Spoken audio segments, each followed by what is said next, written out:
కడప జిల్లాలో విషాదకర ఘటన చోటు చేసుకుంది. ప్రశాంతంగా ఇంటి ముందు నిద్రిస్తున్న వృద్ధ దంపతులపై ఒక్కసారిగా విద్యుత్ స్తంభం విరిగిపడి అక్కడికక్కడే ఇద్దరు ప్రాణాలు కోల్పోయారు. మైదుకూరు పట్టణంలో జరిగిన ఈ ఘటన స్థానికులను తీవ్ర దిగ్భ్రాంతికి గురిచేసింది. ప్రమాదానికి కారణమైన పరిస్థితులపై పోలీసులు దర్యాప్తు చేపట్టగా విద్యుత్ భద్రత, భారీ వాహనాల రాకపోకలపై మరోసారి ప్రశ్నలు తలెత్తుతున్నాయి.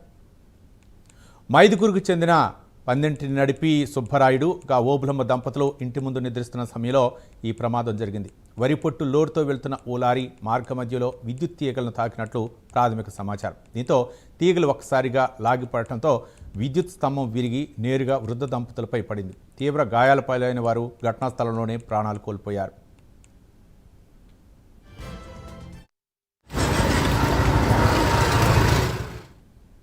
ఒక్క క్షణంలో జరిగిన ఈ విషాదంతో కుటుంబ సభ్యులు, స్థానికులు శోక సముద్రంలో మునిగిపోయారు. సమాచారం అందుకున్న పోలీసులు వెంటనే ఘటనా స్థలాన్ని చేరుకుని మృతదేహాలను స్వాధీనం చేసుకుని పోస్ట్ మార్టం కోసం తరలించారు.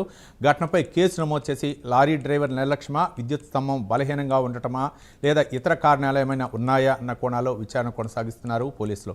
ఇదే అంశానికి సంబంధించి మరింత సమాచారం మా కరెస్పాండెంట్ సుధీర్ అందిస్తారు. సుధీర్.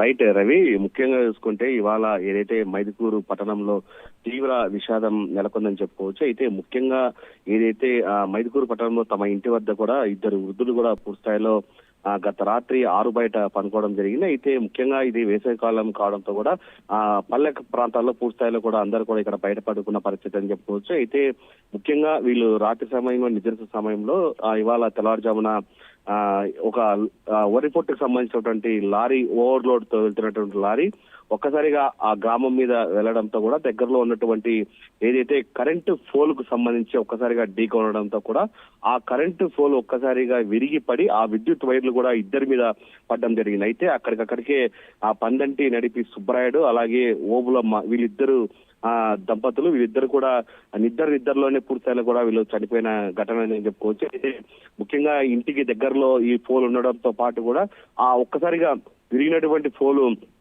పట్టడంతో అవి హెవీ లైన్లు కావడంతో కూడా ఇద్దరు కూడా అక్కడిక్కడికే ప్రాణాలు కోల్పోయిన పరిస్థితి అని చెప్పుకోవచ్చు. అయితే హుటాహుటిన పోలీసులకు సమాచారం ఇవ్వడంతో కూడా పోలీసులు సంఘటనా స్థలానికి చేరుకోవడం జరిగింది. ముఖ్యంగా ఏదైతే వరితో వస్తున్నటువంటి ఆ లోడ్ ఏదో ఉందో వరి పొట్టుకు సంబంధించింది అది హెవీగా లోడ్ తో వెళ్తున్న నేపథ్యంలోనే ఈ ఘటన జరిగిందని చెప్పి అక్కడ ఉన్నటువంటి స్థానికులు చెప్తున్నారు. అయితే పోలీసులు కూడా ఈ ఘటనకు సంబంధించి కేసు నమోదు చేసుకున్నారని చెప్తున్నారు. అయితే ముఖ్యంగా ఒకే కుటుంబంలో ఇద్దరు చనిపోవడంతో కూడా పూర్తిస్థాయిలో అటు బంధువులందరూ కూడా రోధిస్తున్న పరిస్థితి ఉంది. ఖచ్చితంగా తమకు న్యాయం జరగాలని చెప్పి అటు కుటుంబ సభ్యులు కూడా కోరుతున్న పరిస్థితి ఉంది. మరో పక్క ఏదైతే లారీ డ్రైవర్ కూడా ఇప్పటికే పోలీసుల అదుపులో ఉన్నాడని చెప్పుకోవచ్చు. ఈ ఘటనకు సంబంధించి డిఎస్పీ కూడా సంఘటనా స్థలం చేరుకొని మొత్తంగా అక్కడ పరిస్థితి ఉంది. దీని మీద ఖచ్చితంగా కేసు నమోదు చేసి తదుపరి విచారణ చేపడతామని పోలీసులు చెప్పడం రవి. Thank you Sudheer.